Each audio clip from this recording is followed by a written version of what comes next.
présenté par Intel.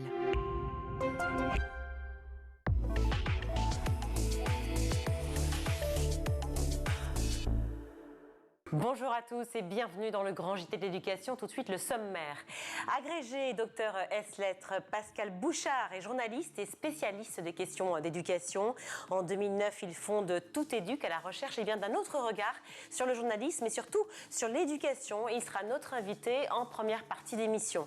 Un harcélomètre pour mesurer et repérer les comportements déplacés et les actions de sensibilisation sur le terrain. C'est le travail de l'asso Asmae, fondée en 1980 par Sœur Emmanuelle. On en parle dans la seconde partie d'émission. Dans sa chronique Vue à l'étranger, Guillaume Ouattara déconstruira l'idée reçue selon laquelle la Suède est un bon modèle éducatif. Guillaume qu'on retrouve tout de suite pour l'actualité en bref. Bonjour Guillaume. Bonjour Virginie, bonjour à tous. Ouvrons ce journal avec ce rapport du sénateur LR Olivier Paccaud sur le budget de l'éducation nationale.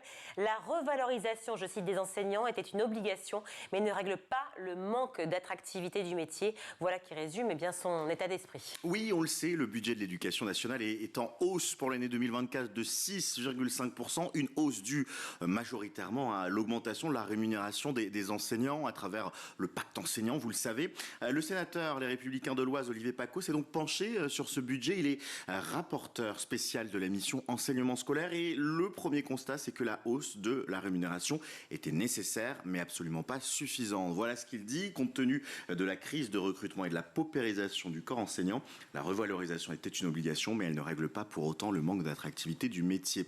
Le rapport, il met également en lumière un phénomène qui est plutôt tabou et en tout cas caché. Donc ça fait du bien d'avoir les chiffres, celui du nombre de démissions. 0,34%, c'est le taux de démission des enseignants qui est sous la barre des 1%, mais en progression tout de même de 700 points en 10 ans. 2836 enseignants ont ainsi démissionné en 2022 et 2023. Dernier point clivant, celui de les suppressions de postes. Et là, il est pareil, assez clair. Le ministère justifie ces suppressions par le déclin démographique des élèves. Il aurait pu en profiter pour améliorer le taux d'encadrement des élèves qui est le plus mauvais d'Europe. Une interview exclusive désormais, celle de François Hollande qui s'est rendu au Salon des maires à Paris et a livré quelques confidences aux équipes de School TV et à notre confrère Patrice Boisfer. Oui, pour l'ancien président de la République, les enseignants sont des piliers. Ce sont eux qui doivent mettre les enfants sur le bon chemin avant, dit-il, de surveiller et punir. En paraphrasant l'ami Foucault, je vous propose d'écouter les propos de l'ex-chef de l'État. S'il n'y a pas un projet éducatif, s'il n'y a pas une confiance donnée dans le système d'enseignement, s'il n'y a pas des professeurs qui chaque jour font ce travail de transmission, il n'y a pas de République, il n'y a pas de pays. Donc ça ne veut pas dire que les choses doivent rester immuables, il faut toujours changer, apporter ce qu'on peut faire de mieux, innover, imaginer, mais en même temps donner à l'école toute sa place. On parle beaucoup des policiers, ce sont aussi les professeurs aujourd'hui qui tiennent la République. Oui, ce sont les piliers. Il faut d'abord éduquer si on veut éviter demain d'avoir à surveiller et punir. Mais à un moment, il faut aussi surveiller, punir et faire en sorte que ceux qui s'écartent soient remis sur le bon chemin. Mais avant de se poser cette question, il vaut mieux que les chemins soient les plus larges possibles pour que le gros de la troupe aille le plus loin. Évoquons désormais les résultats inquiétants d'une étude. 15% des lycéens présentent des signes de burn-out. Oui, ils souffrent d'épuisement, de perte de sens, de démotivation. Voilà ce qu'une chercheuse en psychologie, Aline Van Surster-Dedeux, a repéré chez 15% des 500 lycéens qu'elle a rencontrés à travers la France. Et elle explique dans sa thèse qu'elle vient de soumettre, ils sont nettement plus épuisés que la moyenne et nettement moins engagés. Ils ont un sentiment de lassitude permanent. Ils se sentent fatigués dès le début de la journée, ils n'ont pas d'énergie et ont des difficultés à se concentrer dans leur travail. Ça, c'est pour le burn-out. Mais elle a également repéré une autre typologie de lycéens qui représente cette fois à 17% des élèves. Ce sont ce qu'elle appelle les désengagés. Ils ne sont ni stressés, ni épuisés, à l'inverse de ceux qui font un burn-out. Ils vont juste à l'école sans motivation, ils sont désabusés. Donc ça représente quand même 32% entre les élèves en burn-out et les désabusés. Elle a demandé aux élèves en burn-out ce qu'ils voulaient. Ils veulent simplement plus de temps de discussion avec les professeurs pour pouvoir faire part de leurs problèmes. Le débat sur l'uniforme scolaire revient souvent dans l'actualité avec de premières expérimentations dès la rentrée prochaine. Et l'uniforme s'est trouvé un allié de poids, le chanteur Vianney. Oui, il le dit lui-même, l'uniforme a changé sa vie et sa vision du monde. Il était l'invité au micro de France Bleu et il a tenu à partager son expérience sur le sujet. Et on est en uniforme tous les 3. Donc on se présente et puis là, c'est parti pour la semaine. On passe une semaine incroyable et je me fais des amis, ces 2 mecs-là, amis dingues. Et puis le week-end, je les vois se rhabiller. Et je dis, oh mon Dieu. Mais en fait, je sais qu'ils m'auraient jamais parlé dans la vie, les gars. Et peut-être inversement, à cette époque-là, quand t'es ado, bah tu vas surtout vers les gens qui te ressemblent, tu vois. Là, il y en avait un, c'était un gros gothique avec ses chaînes partout, machin. L'autre, c'était un gros coincé. Il était habillé vraiment comme un enfant de 8 ans et tout. Et ben n'empêche que cette semaine-là, tous les 3, on était devenus le trio de choc, tu vois. Et je sais que cet uniforme, il a beaucoup joué. Terminons avec cette question qui fait débat. Les élèves de CE2 ont-ils vraiment organisé des prières à l'école? Après l'emballement la semaine dernière suite aux propos alarmants de Christian Estrosi, eh bien la réalité semble tout autre.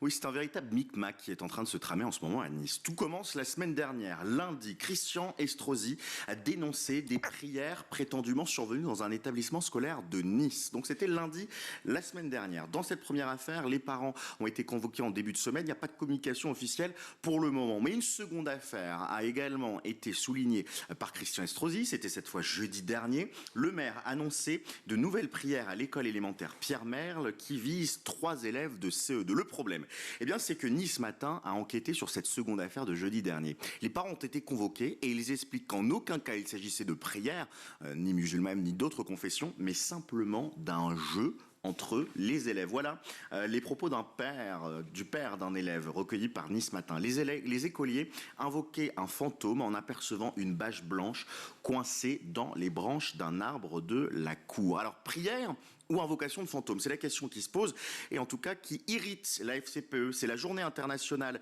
des droits de l'enfant, c'était hier, mais nous sommes très inquiets des propos tenus par la rectrice et le maire de Nice. Ils se sont précipités pour dénoncer une atteinte à la laïcité, mais ce n'est pas par communiqué ou sur les plateaux télé qu'on le fait.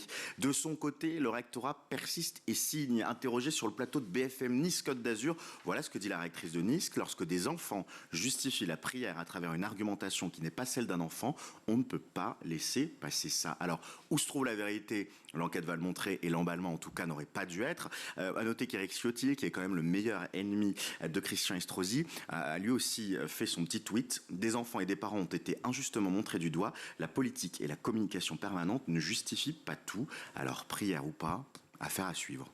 Merci beaucoup Guillaume. Producteur sur France Culture d'émissions consacrées à l'innovation pédagogique et cofondateur d'une agence de presse spécialisée, Pascal Bouchard a aussi été enseignant et a publié une 12aine d'essais sur le système éducatif et sur l'enseignement du français. Un regard pluriel sur le milieu de l'éducation sur lequel il a toujours des choses à dire, raison pour laquelle nous sommes ravis de l'accueillir dans le Grand JT. C'est tout de suite. Bonjour Pascal Bouchard. Bonjour. Merci beaucoup d'être avec nous sur ce plateau. Vous êtes journaliste, spécialiste de l'éducation et fondateur du site d'information Tout Éduque, un site passionnant sur lequel on peut tous aller, qu'on soit dans ce monde de l'éducation ou pas, pour justement bien s'informer. Vous avez écrit de nombreux ouvrages, notamment celui-ci, Jean-Michel Blanquer, L'Attila des écoles, bien sûr, on va y faire référence. Vous avez écrit un roman, là c'est un tout autre sujet, Il faut bien que jeunesse se passe, roman qui est édité chez Lazare et Capucine. Voilà, un roman passionnant effectivement sur un don, un étrange cadeau qu'est l'immortalité, qui est un tout autre registre. On va parler d'éducation aujourd'hui puisque, j'imagine que vous ne me démentirez pas, mais tout des sujets d'éducation finalement.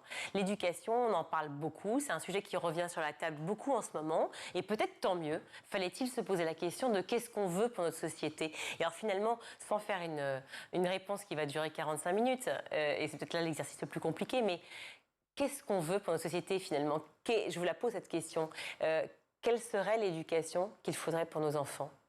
D'abord, le premier point, c'est qu'on n'a plus vraiment de lieu pour en débattre de cette question qui est essentielle. Ici, oui, merci.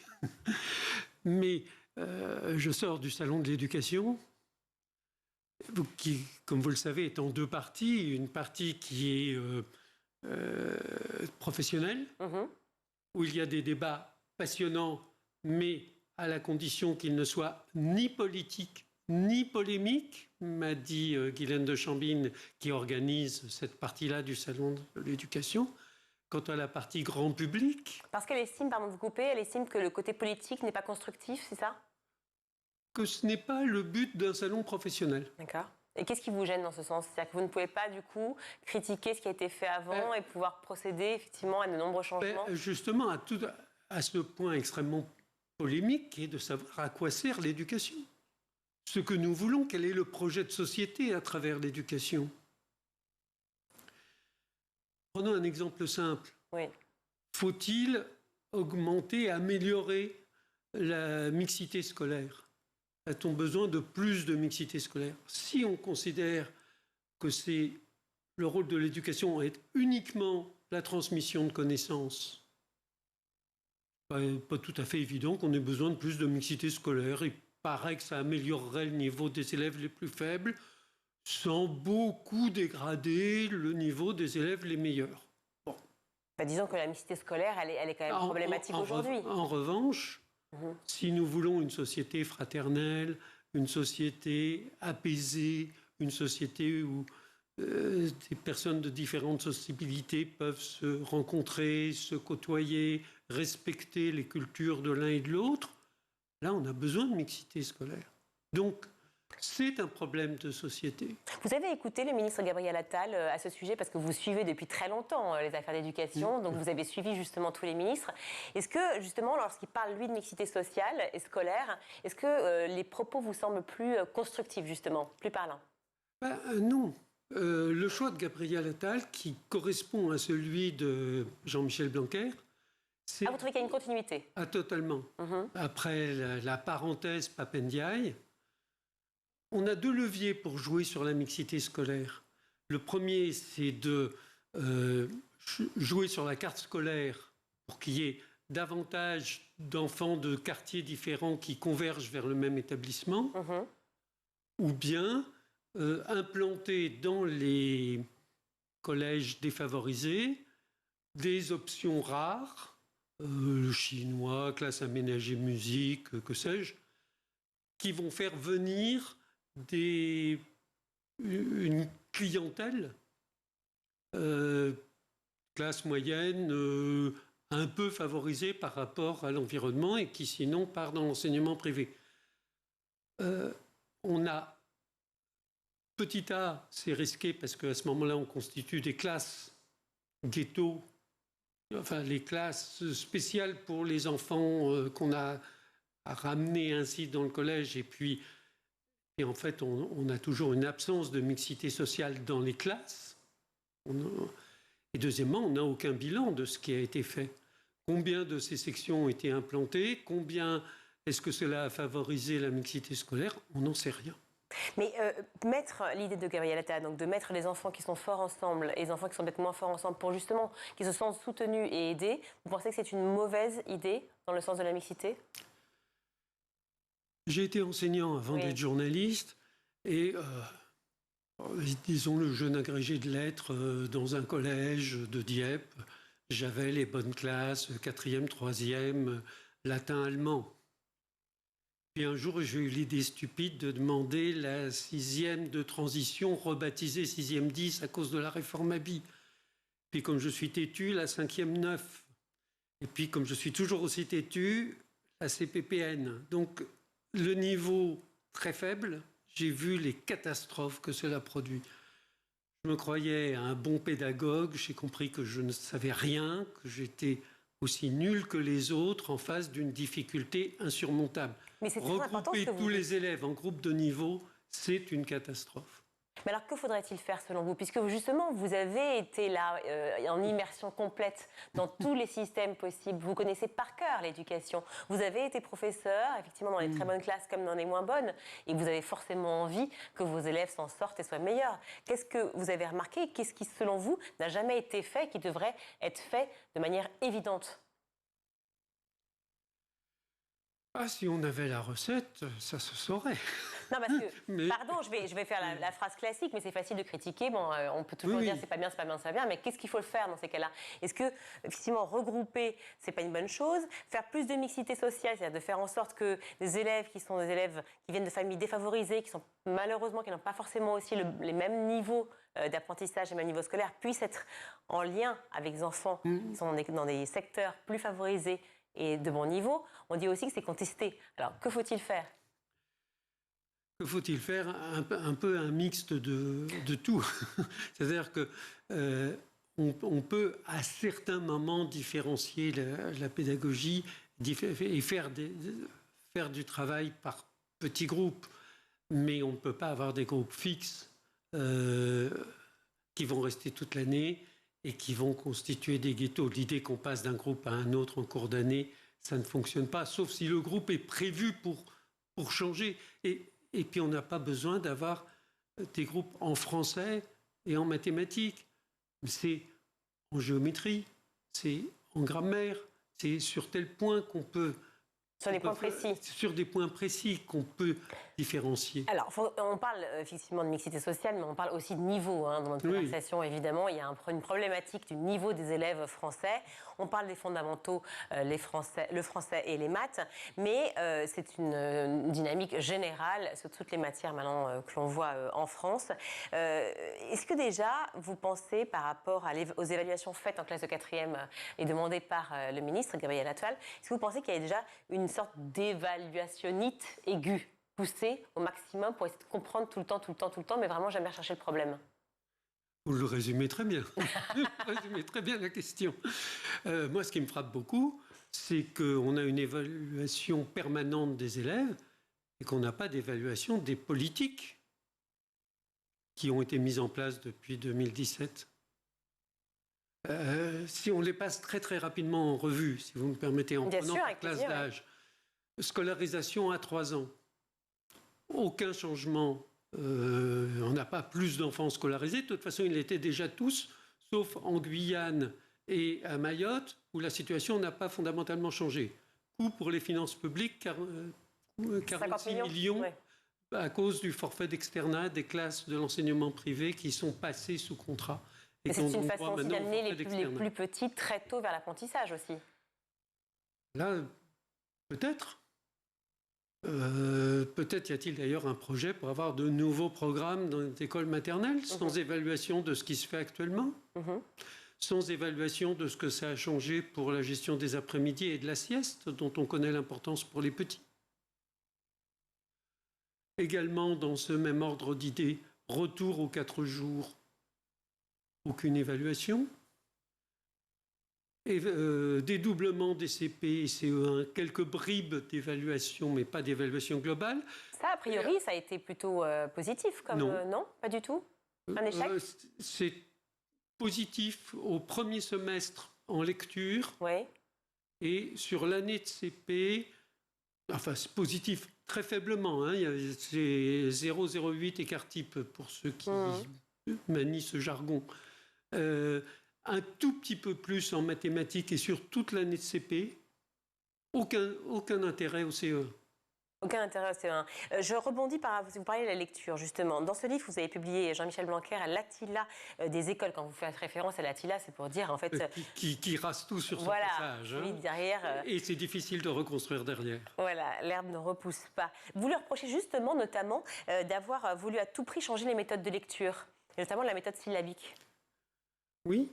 On n'a aucun fondement scientifique pour le dire.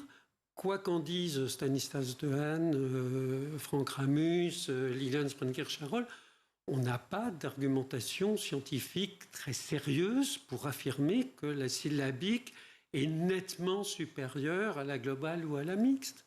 Ce n'est pas vrai. Je ne vais pas détailler ici parce qu'il faudrait reprendre chacun des arguments et en particulier voir comment est importée en France la littérature anglo-saxonne. Or, le problème de l'enseignement de la lecture en anglais se pose dans des termes très différents. C'est pas la même chose d'apprendre le français que de l'apprendre l'anglais. C'est pas... dog... Oui, lire, chien donc. Je suis bien. Ouais. C'est plus difficile à lire que dog. Parce que D-O-G avec une consistance du rapport entre le graphème et le phonème qui est bien établie, c'est plus facile que chien, i, un. Voilà. Mais alors, donc ça veut dire qu'on parle pédagogie, en fait, quand on parle de cette situation, typiquement de la méthode syllabique. Lorsque Jean-Michel Blanquer, que vous consacrez un petit pamphlet sympathique, par exemple, s'il décide notamment de revenir à la méthode syllabique, c'est une façon de dire, bon, on a testé plusieurs choses, revenons finalement à cette méthode-là, qui est la méthode qui marche le mieux. On n'a pas encore les résultats escomptés. Mais est-ce que, selon vous, parce que j'ai l'impression qu'en fait, aucune des méthodes ou aucun des ministères, finalement des ministres, n'a réussi, de l'éducation j'entends, n'a réussi à imposer un système qui fonctionne? Mais parce qu'il n'y a aucun système qui fonctionne a priori. La meilleure méthode du monde, oui, utilisée entre les mains d'un enseignant ou d'une enseignante qui ne la comprend pas, qui la suit pas à pas en suivant le manuel pas à pas, mais sans conviction, aura, me semble-t-il, mais là c'est un point de vue personnel, c'est une appréciation personnelle, mais aura toujours de moins bons résultats que la plus mauvaise méthode du monde entre les mains de quelqu'un qui croit qu'il l'a travaillé, qui en comprend la logique et qui a de l'enthousiasme. Ceux qui font l'éducation, on parlait des chercheurs que vous avez cités tout à l'heure, on parle effectivement des historiens d'éducation, ou comme vous, en fait, des spécialistes d'éducation. Il y a aussi tous ceux qui font les programmes scolaires, ceux qui les pensent, ceux qui font partie du ministère. Comment toutes ces personnes, vous êtes nombreux, vous réfléchissez à la meilleure façon de pouvoir proposer un enseignement digne de ce nom et qui soit positif pour nos enfants. Comment ça se fait que ça ne fonctionne pas? Est-ce que le dialogue entre les organisations syndicales et finalement l'éducation nationale ne se fait toujours pas? Qu'est-ce qui ne va pas? Qu'est-ce qui fait qu'aujourd'hui on est encore dans cette situation-là? Où vous-même, vous arrivez sur ce plateau et vous dites que ça ne va toujours pas? Le dialogue avec les organisations syndicales pendant de nombreuses années n'a pas fonctionné du tout. Dans la mesure où Jean-Michel Blanquer ne pensait pas qu'il devait écouter, mais pensait que, comme il connaissait la vérité, son rôle était de convaincre ses interlocuteurs. Mais lui, il avait la vérité. Papendiaï s'est trouvé dans une position différente, mais ça n'a pas eu le temps de faire quoi que ce soit. Et Gabriel Attal écoute les syndicats, mais il a une ligne de conduite qui vient en partie de l'Élysée, qui est aussi la sienne. Mais il semblerait qu'il soit rassurant, non? Enfin, j'entends les syndicats ici et les professeurs ici aujourd'hui. Ils ne disent pas que tout est réglé, bien sûr que non, mais on a l'impression d'avoir un dialogue qui renoue. Oui, le dialogue est renoué sur les questions sociales. Donc les questions en fait aussi essentielles, c'est-à-dire les questions de reconnaissance. Salaire, de reconnaissance. Là, le dialogue est renoué avec des difficultés. Ça accroche un peu là sur des histoires de classes exceptionnelles. Bon, il y a des petits problèmes, mais bon, il y a des discussions. Mais tant mieux, parce qu'en fait, il y a quand même une désertion du métier. On voit bien que l'attractivité du métier de prof est très lourde. Est-ce qu'aujourd'hui, vous me diriez... Il faudrait beaucoup nuancer. Alors, oui. Quand vous pensez qu'au troisième concours, donc pour ceux qui se reconvertissent, troisième concours de CPE, cette année, il y avait 96 candidats pour un poste. Il y a eu 960 candidats pour 10 postes. Donc il y a quand même... Alors, c'est cet exemple-là, mais on peut en prendre aussi au CAPES de philo ou au concours de professeurs des écoles, des académies de Clermont-Ferrand ou de Bordeaux. On voit qu'il y a quand même beaucoup de jeunes gens ou de moins jeunes qui ont envie d'éduquer, de faire partager ce qu'ils connaissent, de transmettre leurs connaissances. Il y a un véritable appétit pour l'éducation. Mais moins de candidats malgré tout. Parce que l'attractivité du métier n'est pas intéressante. Mais on a, dans un certain nombre d'académies et dans un certain nombre de disciplines, une véritable difficulté, oui. Lesquelles en particulier? Les disciplines? Je vais en prendre une qui me touche, c'est les lettres classiques. Je Je veux dire, c'est fini. C'est fini. Il faudrait que tous les élèves qui font du grec en terminale continuent pendant 5 ans et passent le CAPES 5 ans plus tard pour qu'on ait une petite chance de recruter suffisamment pour remplir le concours. Non, c'est... C'est comme les animaux en voie de disparition. Il y a un moment où le cercle vicieux de la disparition est enclenché. Vous pensez que c'est une erreur, justement, d'avoir arrêté, ou si ce n'est pas arrêté, en tout cas, limité un maximum le fait d'envoyer les enfants vers, justement, les lettres anciennes? Sans doute. C'est difficile à dire parce que si j'avais aujourd'hui à conseiller un enfant qui doit commencer, entre le grec, qui va lui apprendre une forme d'intelligence, et puis l'accès à une culture, et le chinois, qui va lui apprendre une autre forme d'intelligence et une autre culture non moins riche. Et vivante, du coup, parce que c'est pas rien, c'est une langue vivante. En plus, une utilité pratique. Oui. Je dois dire que je serais très hésitant. Mais ce serait quand même un grand deuil de perdre le latin et le grec. L'amoureux des lettres que vous êtes, on le comprend très bien, effectivement, pousserait pour le latin ou le grec. Mais est-ce que, justement, ces langues dites mortes, qui ne le sont pas, mais dites mortes, est-ce qu'elles permettent aussi de mieux comprendre le français et surtout de mieux l'écrire, de mieux l'appréhender, la grammaire, la syntaxe? Alors, l'idée que la grammaire française est issue du latin est fausse. C'est plutôt l'inverse. C'est la grammaire latine qui a été construite à partir du français à une époque là. Quand on a fait le Diviris Illustribus, c'est-à-dire ça doit être le 17e ou le 18e, je ne suis pas connaisseur de la question. En revanche, non, la langue latine, elle est très intéressante parce que vous avez la langue de Cicéron ou de César qui est extrêmement structurée. Donc, c'est parfait pour apprendre à se structurer l'esprit. Mm-hmm.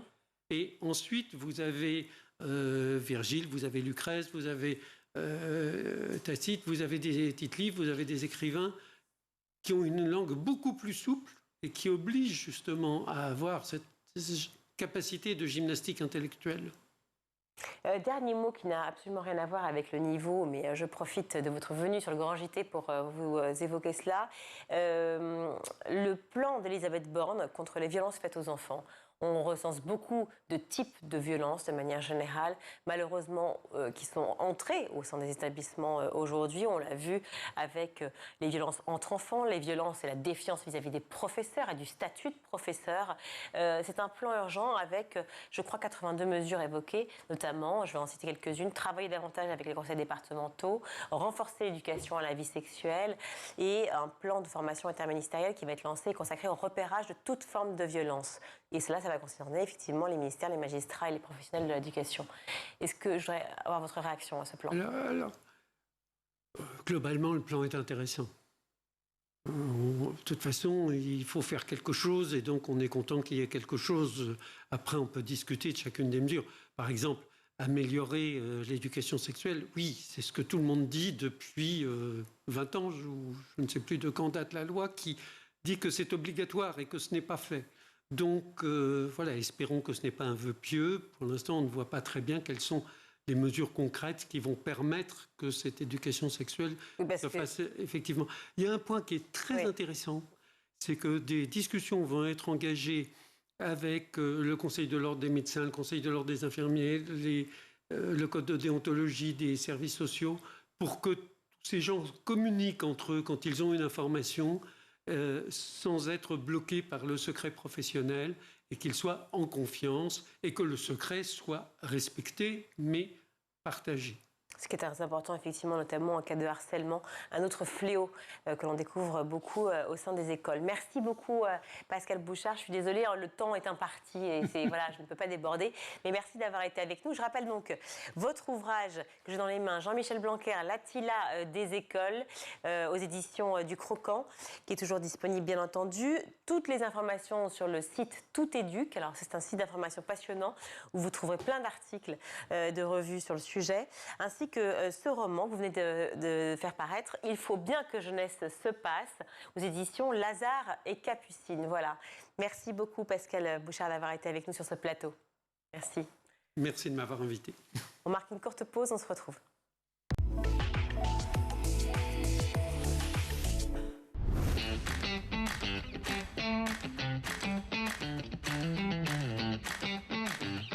Chaque matin, dès 6h, retrouvez Emmanuel Davidenkoff et son équipe dans La Quotidienne. En compagnie d'un invité fil rouge, il vous donne des clés de compréhension et des pistes d'action en matière d'éducation. L'école, c'est le sanctuaire, mais c'est aussi un sanctuaire qui doit protéger nos enfants. À partir de 9h, Patrice Boisfer prend le relais dans le MAG.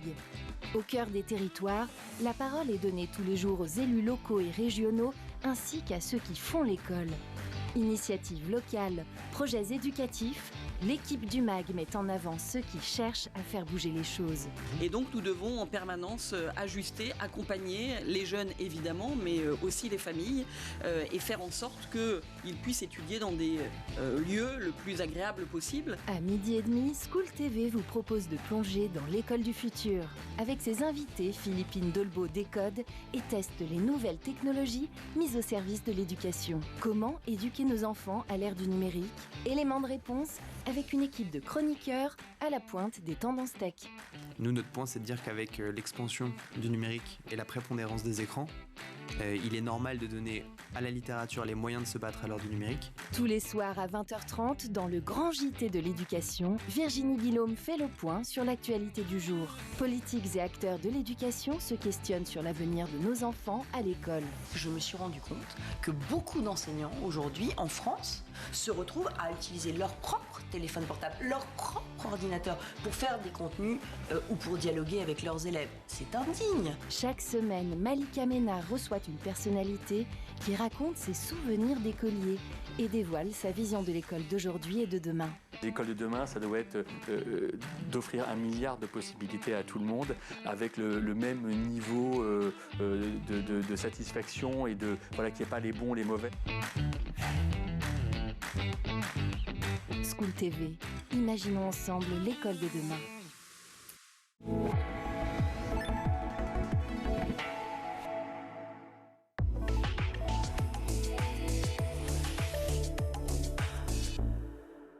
De retour dans le grand JT de l'éducation. Alors, le harcèlement scolaire est au centre de l'actualité depuis maintenant plusieurs mois, voire plusieurs années. Et les conséquences sont bien souvent dramatiques. Pour lutter contre ce fléau, eh bien, l'association Asmae porte depuis 2014 le projet Yalla pour les droits de l'enfant, basé sur une pédagogie participative unique. Et pour en parler, je suis ravie d'accueillir sur ce plateau Linda Lourdes-Samy. Bonjour. Bonjour. Merci d'être avec nous. Vous êtes chargée de projet pour le Yalla Tour, dont vous allez nous parler évidemment pour l'association Asmae. Alors cette asso, elle a été créée, je le disais, en 1980. Est-ce qu'on parlait autant de harcèlement il y a 40 ans ? Alors de base, l'association a été créée en 1980 et avait principalement pour objectif la protection des enfants et l'éducation. Donc nous, en fait, on est présent dans 8 pays dans le monde et en France. Donc on a commencé par faire de la sensibilisation autour des droits de l'enfant, donc issu de la Convention internationale des droits de l'enfant. Donc on a vraiment notre projet était autour de ça. Et suite en fait aux différentes remontées qu'on a eues du terrain, notamment pas mal de remontées sur des situations de harcèlement, on a décidé il y a 2 ans de développer un module spécifique au harcèlement. Et oui, justement, des remontées dont vous parlez, notamment grâce à la présence, enfin à cause plutôt de la présence des réseaux sociaux, j'imagine qu'il a enjolivé et a empiré la situation du harcèlement à l'école et du cyberharcèlement. Oui, absolument. C'est 2 choses en fait qu'on va aborder en même temps. Nous, on pense que le cyberharcèlement, en fait, c'est la continuité du harcèlement. Le harcèlement va avoir lieu en milieu scolaire. Et quand l'enfant va rentrer chez lui, ça va continuer sur les réseaux sociaux. Donc ça nous semblait vraiment très important d'aborder les 2 thématiques en même temps. Alors quand on parle de Sœur Emmanuelle, on a tous un sourire, enfin j'imagine presque tous, parce que c'est quelqu'un qui a été formidablement inspirante et engagée pour beaucoup d'entre nous, pour nos parents, nos grands-parents. On savait à quel point elle avait des prises de position, ses coups de gueule, si je puis me permettre aussi, pour justement la défense des droits de l'enfant. Quand vous arrivez en parlant de l'assaut, d'Asmae, de Sœur Emmanuelle, j'imagine que les bras sont grands ouverts en disant « bon oui, venez nous aider parce que… en parlant, eh bien, vous allez aussi… Et puis, c'est à la fois apolitique et puis laïque, quelque part. Absolument. Nous sommes une association apolitique et laïque et c'était de la volonté de Sœur Emmanuelle de faire en sorte que nous soyons apolitiques et laïques. Et je pense que c'était une très bonne décision car ça nous permet justement de porter des projets totalement… en lien avec des choses concrètes comme la Convention internationale des droits de l'enfant, des thématiques comme le harcèlement, comme l'égalité entre les femmes et les hommes, et de pouvoir en fait aborder cette thématique vraiment de manière neutre. Alors justement, vous avez créé le YAL La Tour, un tour de France des écoles primaires et collèges, c'est ça ? Oui, pour prévenir et lutter contre le harcèlement scolaire et le cyberharcèlement dont on parle. Comment ça se met en place dans les classes ? Sur les activités qu'on propose. Sur le fameux Tour de France, sur le YAL La Tour, qu'est-ce que vous proposez ? Alors du coup, nous, on se rend dans différents établissements scolaires dans toute la France sur une période de à peu près 1 mois et demi.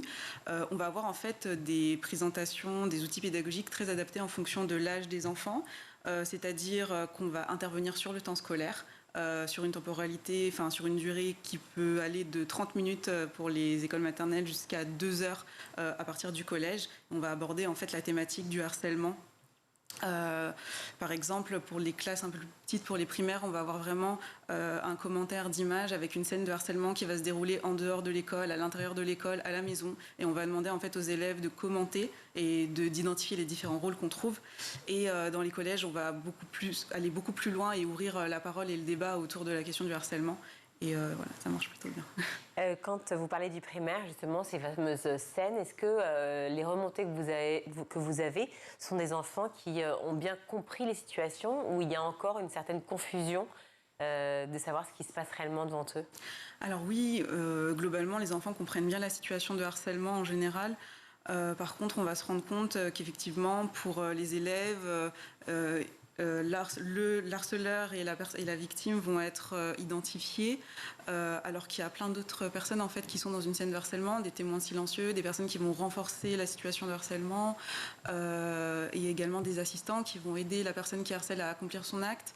Le harcèlement, en fait, c'est une situation qui demande un caractère répétitif. Du coup, il y a des élèves qui vont demander il y a un tel qui m'a insulté ou qui m'a dit ça à une seule reprise, et dans ce cas-là, on ne va pas pouvoir caractériser le harcèlement, pardon. Mais malgré tout le dénoncer, c'est là où il y a en fait… le dénoncer. Le plus important, en fait, c'est de reconnaître les situations de harcèlement, et nous, en fait, déjà d'ouvrir en fait un espace de parole au sein de la classe, et notre motto, ça va vraiment être de dire…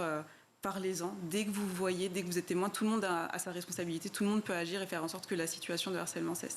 Est-ce que dans le primaire toujours, les enfants, vous les sentez apeurés par rapport à ça ?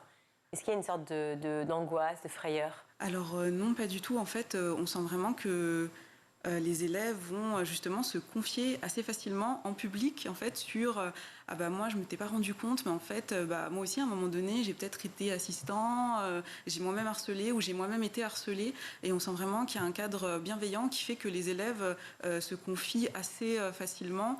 Très récemment, on a fait une intervention du coup au sein d'un collège, et des élèves en fait ont pris la parole et ont dit qu'il y avait un groupe sur les réseaux sociaux qui alimentait un certain nombre d'insultes, faire circuler les rumeurs de manière récurrente. Et personne n'en avait connaissance, donc je pense que ça permet vraiment de libérer la parole, et c'est vraiment pour ça qu'on agit au sein des établissements. Alors je n'avais pas pensé effectivement que la parole se libérerait si vite au collège. C'est souvent plus compliqué de parler quand on a 12, 14 ou 15 ans, de peur effectivement du jugement, et puis surtout de peur de représailles. C'est quand même un des problèmes majeurs du harcèlement. Absolument. Après, c'est vrai que depuis quelque temps, on parle quand même beaucoup du harcèlement, que ce soit dans les médias, au sein des établissements scolaires, l'éducation nationale, les associations qui luttent. Donc on en parle énormément. Donc je pense qu'il n'y a pas vraiment de tabou autour de cette question-là. Mais peut-être de donner plus d'opportunités, d'ouvrir la parole. Et puis, nous, au sein de notre association, ce sont des volontaires en service civique qui vont du coup conduire les ateliers.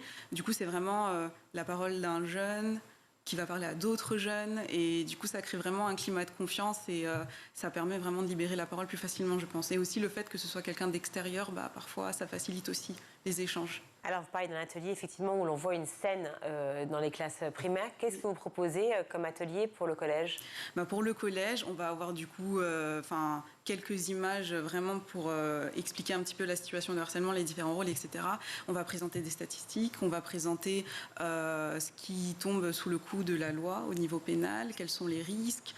On va aller beaucoup plus loin, le fait est au niveau des conséquences sur la victime, mais également sur la personne qui harcèle, en termes de psychologie, de comportement. Par exemple, une personne qui va être victime de harcèlement peut développer une phobie scolaire, peut avoir une baisse de ses résultats, développer des symptômes de dépression, commencer à avoir des habitudes, par exemple, au niveau du tabac, de la drogue, de l'alcool. Donc vraiment d'expliquer de manière beaucoup plus poussée de quoi il s'agit.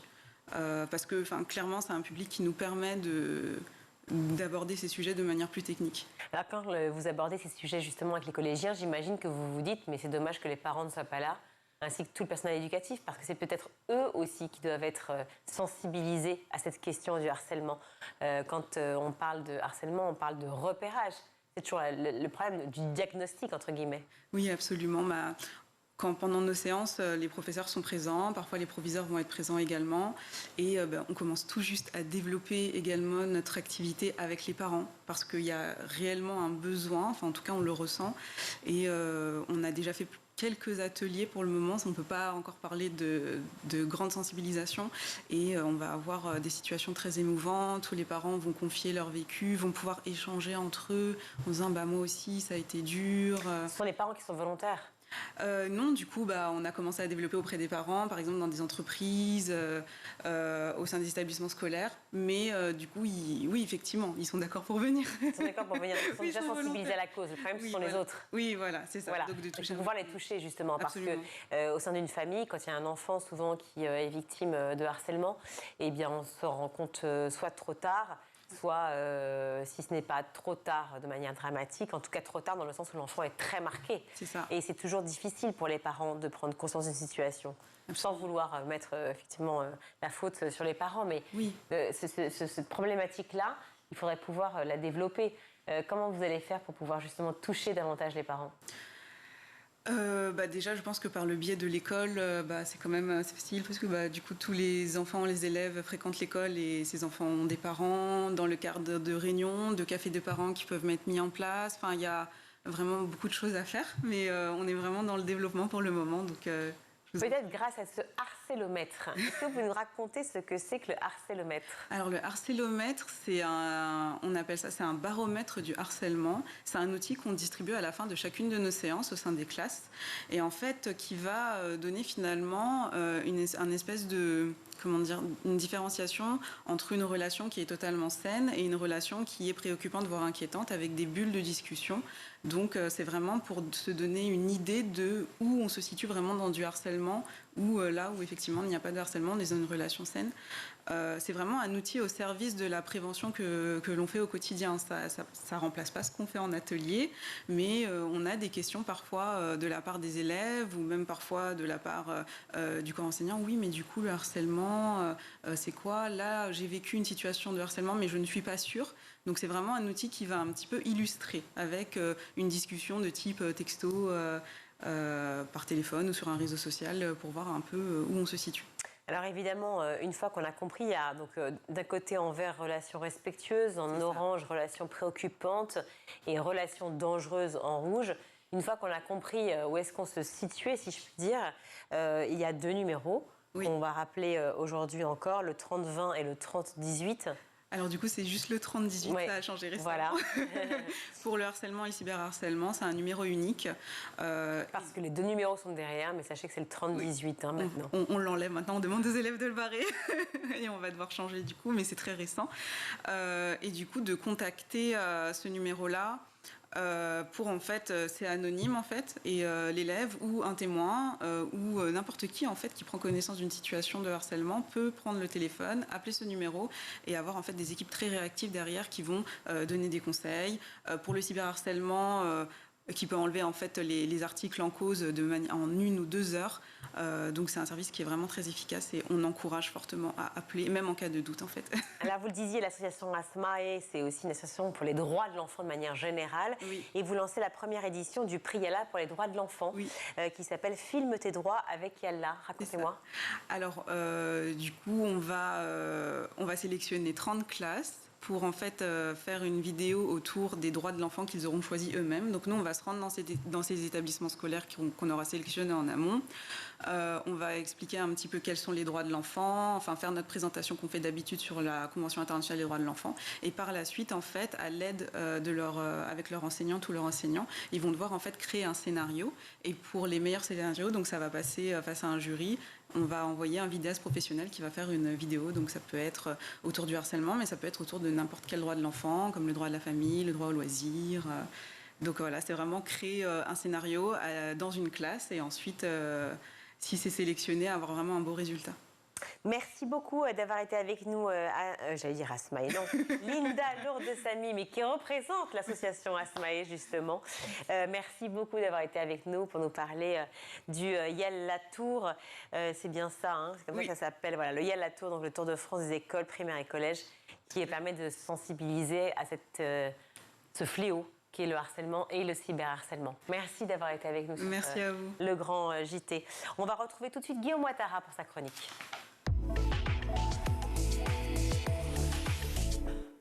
Guillaume, vous allez nous emmener en Suède, pays du nord de l'Europe, que l'imaginaire collectif associe souvent à l'un des meilleurs modèles pédagogiques, à une vraie réussite. Ouais, Virginie, à Stockholm en ce moment, il fait 1 degré. Demain et vendredi, il devrait même neiger. Alors imaginez, on va se mettre une petite ambiance Stockholm. On va mettre une petite ambiance en régie. Uppland Väsby, à quelques dizaines de kilomètres du nord de Stockholm. Le vent souffle dans les arbres. Vous marchez sur un mélange de boue et de neige fondue qui va rendre vos chaussures blanches toutes sales. Il y a même un petit feu de bois qui crépite au coin de la rue. Et puis vous entrez dans une école. Vous les entendez, c'est les enfants suédois. Ils sont là, ils sont sages, ils apprennent bien, ils ont des super notes, ils réussissent partout. Ils ont même des cours d'empathie. Quand ils parlent anglais, il n'y a pas d'accent. Il y a Gator, Guillaume, disent-ils quand ils me voient. Enfin, plutôt, c'est moi qui dis ça. Ça veut dire quoi, il y a Greta? C'est-à-dire, je m'appelle Guillaume. Ok. Voilà. Vous avez vu les moyens financiers qu'on met dans cette émission? Les bruitages, c'est moi qui ai tout fait. Hein. Bon, alors là, on est vraiment dans le cliché, quoi. Il fait froid, effectivement, tout le monde est à peu près sage, il n'y a personne qui s'insulte, etc. Mais le vrai modèle suédois dans l'éducation, il est souvent érigé comme modèle dans tous les médias. C'est vrai ou pas? J'ai fait un petit tour, et c'est vrai dans les médias ces derniers mois sur ce qu'on dit de la Suède. Alors, il y a une petite polémique en ce moment sur l'utilisation des écrans en Suède, mais mis à part cette polémique, voilà les articles qui ressortent. Tolérance zéro pour le harcèlement. En Suède, la course à celui qui partira le plus tôt du bureau pour aller chercher ses enfants à l'école. Des notes du bonheur pour gonfler l'ego des élèves. Et puis, on l'a vu récemment, hein, Gabriel Attal, il érige aussi ce modèle où on lutte contre le harcèlement, où on a en place des cours d'empathie. Eh bien, le journal Le Monde vient de publier une longue enquête qui étrille un tout petit peu ce monde éducatif idéal, avec comme point d'attention la privatisation de l'école. Ah oui, parce que effectivement, c'est très étonnant. Hein, l'originalité de la Suède, c'est que les écoles privées sont gratuites. Exactement, pour les élèves en tout cas. En fait, il y a 2 mesures dans l'histoire de la Suède qui ont permis d'arriver à cette gratuité du modèle privé. D'abord, en 1989, le ministre social-démocrate de l'éducation place la responsabilité des écoles de la maternelle au lycée directement pour les villes. Donc ce sont les villes, c'est une décentralisation du modèle de gestion. 1 an plus tard, la droite arrive au pouvoir et met en place ce qu'on appelle la réforme des écoles libres, qui autorise les établissements privés agréés par l'Agence nationale de l'éducation à toucher des subventions publiques. Voilà ce que dit l'historien suédois Sverker Sörlin. L'idée était d'encourager la diversité des formes d'éducation et des solutions pédagogiques, ce qui devait enrichir l'ensemble du système scolaire. Donc dans les années 90, on donne la responsabilité aux écoles, on donne la possibilité aux communes, on donne la possibilité aux écoles privées de recevoir des fonds publics. Et en 92, il y a une grande originalité qui n'existe nulle part ailleurs, c'est la mise en place d'un chèque éducation. Chaque élève reçoit en début d'année un chèque pour subventionner sa formation et il choisit l'établissement de son choix où il remet son chèque, public comme privé. Ce qui veut dire que les écoles privées sont subventionnées par l'État et que les parents n'ont rien à payer depuis 92. C'est d'ailleurs, sur ce plateau, on avait reçu une prof qui avait écrit un bouquin et elle voulait ça, c'est-à-dire mettre l'argent dans la main des parents et ils choisissent où les jeunes mettent leurs sous. Plusieurs villes décident à ce moment-là de vendre leur école publique, qui deviennent privées, d'abord dans un petit carcan familial, etc. Et puis en fait, très vite, il y a des gros groupes qui se sont emparés de toutes ces écoles-là, et ça a été même contesté devant les tribunaux. Le résultat des cours, c'est quoi? Dans les années 90, 1% des élèves fréquentaient un établissement privé. 30 ans plus tard, en 2020, 16% des élèves du CP à la 3e et 30% des lycéens sont inscrits dans ce qu'on appelle les écoles libres, les écoles privées. Donc en fait, c'est pas vraiment un modèle, si je comprends bien. Et le fait que les grands groupes se soient emparés de ces toutes nouvelles écoles privées, c'est pas très valorisant. C'est-à-dire qu'on présente souvent le modèle suédois en disant regardez la réussite, etc. Mais c'est parce que derrière, il y a des enjeux privés. Voilà ce que dit Suzanne Enel. Elle est adjointe à l'éducation de Uppland Väsby, la fameuse ville là, du début avec le petit son. Au lieu d'avoir des petites entités proches des parents et des enfants, on s'est retrouvé avec d'immenses dragons cotés en bourse et dont la mission principale est de faire du profit. Et oui, ça rapporte le monde de l'éducation en Suède. Il y a un groupe qui s'appelle Acad Media qui forme 100 000 élèves en Suède, Norvège, Pays-Bas et en Allemagne, qui a quand même réalisé 24 millions de chiffres d'affaires au 3e trimestre et qui va distribuer 15,5 millions d'euros de dividendes à ses actionnaires. Et les élèves, dans tout ça, est-ce qu'ils trouvent leur compte? Le grand paradoxe de la Suède, et vraiment je suis très content qu'on arrête de dire que la Suède c'est génial, c'est qu'en fait, ces petits élèves, ils sont pas forcément mieux formés en Suède, dans le privé. Il y a déjà plus d'élèves par classe, il y a un recours massif aux enseignants contractuels, et puis surtout, c'est que les écoles privées, elles sélectionnent à l'entrée les enfants. Du coup, il y a un phénomène, on en parlait tout à l'heure avec notre invité, de ségrégation scolaire. Si on retourne à Uppland Väsby, toujours l'exemple qui est donné par Le Monde, 97% des élèves de 3e avaient des notes suffisamment bonnes pour être admissibles au lycée dans le privé, alors que dans un établissement public juste à côté, il n'y avait que 53% des élèves de collège qui pouvaient aller dans le lycée. En gros, on parque les meilleurs élèves dans le privé, ça coûte pas cher, mais on fait une sélection sur les notes. Et puis, les plus mauvais élèves, ils vont dans le public. Dans cet article, il était expliqué que dans l'établissement en question, où 53% des élèves seulement peuvent aller au lycée, il n'y a plus que 1 ou 2 élèves d'origine suédoise par classe. Le reste, ce sont des élèves d'origine non suédoise. Donc, il y a une ségrégation scolaire et un manque de mixité sociale à l'école. Quand on parle de privé, c'est l'équivalent de privé sous contrat, ici chez nous, et pas du hors contrat. Exactement. Et il faut savoir qu'en France, seuls 17% des élèves sont scolarisés dans le privé sous contrat. Merci beaucoup, Guillaume. Donc, peut mieux faire la Suède, du coup. On casse les mythes, voilà, on est comme ça, nous, ici, Grand JT. On va retrouver tout de suite un mythe, Malika Ménard, dans Souvenir d'écolier. Cette semaine, son invité est Michal. Et à l'école, ça se passait comment ? Il y avait plusieurs étapes. L'école primaire qui était assez difficile parce que c'est au milieu justement de cette période de ma vie d'enfant que j'ai perdu ma maman. Et pour les enfants, et là je ne parle pas de moi, mais des enfants qui m'entouraient, c'est quelque chose de terrible. Ils ne savent pas comment réagir quand il y a un de leurs camarades qui devient orphelin. Ça leur fait peur parce que ça les met face à leur crainte. À la et fragilité ils se disent, de la oh là vie. là, comment j'aurais fait si ça m'arrivait à moi. Et tu sais, les enfants sont filtres. Parfois, les réactions peuvent être méchantes. T'as eu de la méchanceté à ce moment-là ? Oui. Je pense que les autres enfants ont été tellement choqués par ce qui m'est arrivé que du coup, ils m'ont mis à l'écart par peur. Parce qu'ils ne savaient pas comment se comporter avec toi. Parce qu'ils ne savaient pas. Et parfois, ça frôlait à la méchanceté, effectivement. Puis finalement, c'était une différence, en fait. C'était une différence. Mais moi, il fallait que je gère tout ça dans ma tête. Et c'est là aussi que j'ai commencé à faire de la musique. C'est là aussi que j'ai commencé à me réfugier un petit peu dans mon monde à moi que j'ai commencé à créer. Dans ma tête d'abord et après ça sortait par mes doigts et par ma voix. Parce que c'est là où j'ai commencé à chanter, j'ai commencé à créer, à sortir toutes ces émotions. À 10 ans ? Ouais. C'est là que ça a commencé. T'écrivais ? J'écrivais et je composais, oui, j'ai commencé à l'âge de 10 ans. Ouais. Et t'étais encouragée dans cette voie-là chez toi ?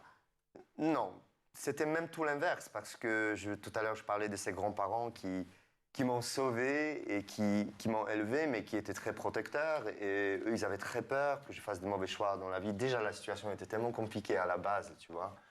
Donc, quand j'ai dit à ma grand-mère, je vais beaucoup parler de ma grand-mère, parce que même si mon grand-père était un être extraordinaire, mais c'est avec elle que j'ai eu ce lien très, très fort. Quand je lui ai dit que je voudrais faire de la musique, elle m'a dit... Ok, mais est-ce que d'abord tu peux faire de bonnes études et devenir médecin et après tu peux faire de la musique si tu veux, devenir un avocat? En fait, elle voulait toujours que j'ai une meilleure situation qu'on avait à la maison. Et c'était rempli d'amour, cette envie. Mais pour moi, c'était assez cruel parce que je sentais que je voulais faire de la musique, que c'était quelque chose d'important pour moi. Mais pour un enfant de 10 ou 11 ou 12 ans, c'est difficile à exprimer ça et à imposer ça. Mais j'ai réussi. J'ai réussi et je me souviens, comme si c'était hier, quand ma grand-mère, après être venue sur le plateau de la Star Academy, elle m'a dit « Mon petit-fils, heureusement, tu t'es écouté, tu avais raison. » Elle a avoué que voilà, mais bon, elle ne pouvait pas savoir et puis elle avait tellement peur pour mon avenir. Puis donc, voilà, il faut de l'humilité quand même pour reconnaître que à ce moment-là, elle n'avait pas fait le bon choix. Oui, mais elle était tellement contente quand il y avait des gens qui lui demandaient des photos quand elle venait en France. Et là, je dis à ma grand-mère, tu vois, tu es contente maintenant. Et du point de vue des notes, ça se passait comment? Tu travaillais bien? J'ai travaillé très très bien parce que, encore une fois, je savais que j'avais pas le choix. J'avais un but et je savais que si je ramenais de mauvaises notes à la maison, j'avais encore moins de chances que... Tu étais un bon élève alors? Oui, j'étais un bon élève. Et déjà tout de suite, tu te dis, tu ne penses à aucun autre métier qu'un métier artistique. Il n'y a aucun autre métier que tu envisages à l'école primaire, par exemple? Après, il y a quelque chose qui a chamboulé toute ma vie, et heureusement, parce que c'est grâce à ça que je fais, par exemple, cette émission aujourd'hui, grâce à toi, c'est que j'ai commencé à m'intéresser à la culture française et à la langue française à l'âge de 15 ans. Ça a tout chamboulé parce que c'est grâce à ça que je suis en France aujourd'hui. Comment ça se fait? Et c'était donc une deuxième chose difficile à annoncer à ma grand-mère. Donc on est au milieu des années 90 en Pologne, tout le monde apprend l'allemand, tout le monde apprend l'anglais, mais personne n'apprend le français. Il est difficile de trouver une école où on apprend le français. Il est difficile d'imaginer un avenir un peu en parlant français parce que c'était pas à la mode et puis c'était pas pratique. Donc là j'étais obligé de dire à ma grand-mère mamie, en plus de faire de la musique, j'aimerais bien apprendre le français parce que j'aime bien la langue, j'aime bien comment ça sonne. Mais comme ça, d'où ça te vient? Non, je sais d'où ça vient. Ça vient de la musique quand même. J'ai découvert Mylène Farmer quand j'avais 12 ans. Mon père, il a ramené des disques de Mylène Farmer qui n'étaient pas du tout connus en Pologne. Il a ramené les disques de Mylène Farmer d'Allemagne, je pense, où il travaillait. Et je suis tombé amoureux de la voix, de l'univers, très mystérieux. Je pense que ça allait vraiment ensemble avec ma vie d'enfant un petit peu perturbée, un peu introvertie. Et là, d'un coup, j'entends ces sons un petit peu mystérieux, des compositions de Laurent Boutonnat, et puis cette voix tellement mystérieuse. Évidemment, je ne comprends rien du tout à ce qu'elle chante. Et c'est là que je me dis, j'aimerais bien un jour étudier cette langue, parce qu'elle a l'air, elle a l'air déjà différente des autres. C'est fou comme histoire. Ouais. Et là aussi, j'ai réussi. Donc, à l'âge de 14 ans, quand il était moment de choisir mon lycée, j'ai dit à ma grand-mère que j'allais choisir un lycée où on pouvait apprendre le français. Et comme c'était un lycée où il était difficile d'accéder parce qu'il était de très bon niveau, d'ailleurs il existe toujours, il fallait que je travaille énormément pour être reçu dans ce lycée. Et j'ai réussi. Donc ma grand-mère, elle était encore plus inquiète. Pourquoi? C'est bien si c'est un lycée difficile. Oui, mais tu sais, quand tu es inquiet pour quelqu'un et tu vois qu'en fait ça avance et ça avance de plus en plus loin, ça veut dire que... Mais tu savais où tu veux aller, toi? Oui, mais je pense qu'elle craignait, pour elle, le pire à l'époque, c'est qu'effectivement je parte en France un jour parce qu'elle ne voulait pas me perdre, elle voulait que je reste près d'elle, que j'allais étudier à 1 heure, peut-être, mais pas plus loin, mais pas à Paris, pas en France, quoi. C'est déjà la fin de ce numéro. On se retrouve demain pour la suite de Souvenirs d'écoliers. Je serai toujours en compagnie de Michal. Merci Malika et Michal. Tout de suite, c'est la fin de cette émission. Merci beaucoup de nous avoir suivis. Canal 247 sur les Freebox, 217 sur les Box Orange et bien sûr schooltv.com pour voir et revoir toutes les émissions. Merci à toute l'équipe. Théo Boscar à la réalisation. Au son, c'est Mathieu Sullivan. Le maquillage, Laure Audemont. Laura Girard et Emma Ferret à la rédaction. Et surtout, merci à vous, Guillaume, d'avoir été avec nous. Merci beaucoup. Je sais dessiner les ballons maintenant. Je viens de me rendre compte de ça. On découvre des talents jour après jour. Vous en avez beaucoup d'autres et vous le savez, cher Guillaume Ouattara. Merci beaucoup d'avoir été avec nous et de nous suivre si nombreux. Oui, c'est vrai, vous êtes nombreux. Merci, ciao.